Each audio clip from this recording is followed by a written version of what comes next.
Perjuangan anak pemulung daftar PPSU di Balai Kota Jakarta, diantar sang ibu rela antre dari subuh. Di antara keramaian pendaftaran pekerja penunjang layanan publik, PJLP, di Balai Kota Jakarta Pusat, Rabu, 23 April 2025, pagi, terlihat seorang ibu yang setia menunggu di sekitar kantor Gubernur Jakarta itu.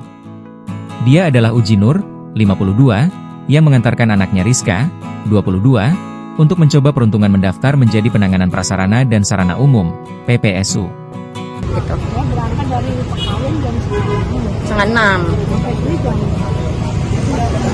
jam 30. Ibu kesini tadi naik kendaraan apa? Transportasi umum? Transjakarta. Naik dari halte mana Ibu? Flyover Raya Bogor. Flyover? Pasar Rebo gitu ya. Ibu ini kan adiknya mungkin bisa kenalkan dengan siapa nama panggilannya? Ade Rizka. Ade Rizka ini mau daftar jadi PPSU ya gitu. Sebelumnya tahu lamarannya dari mana Bu? Ada loker? Buka-buka di Google, cuman ada info katanya ada lowongan kerja, jadi saya coba-coba. Oke.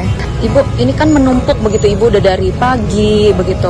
Ibu harapannya apa sih ini Bu agar bisa langsung ditangani dengan baik gitu Bu?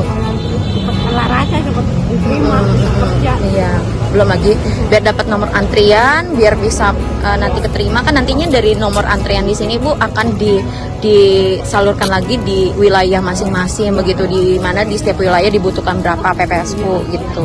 Jadi nanti harapannya juga di PPSU Pasar Rebo gitu ya, yang daerah dekat ya. Oke. Perempuan parubaya itu berangkat dari tempat tinggalnya di Pasar Rebo, Jakarta Timur menuju Balai Kota Jakarta Pusat sejak pukul 5 waktu Indonesia Barat. Mereka datang menggunakan transportasi umum Transjakarta. Melansir wartakotalive.com, Uji berharap sang buah hati yang hanya lulusan sekolah dasar, SD, ini dapat diterima menjadi pasukan oranye. Download Tribun X sekarang, menghadirkan lokal menjadi Indonesia.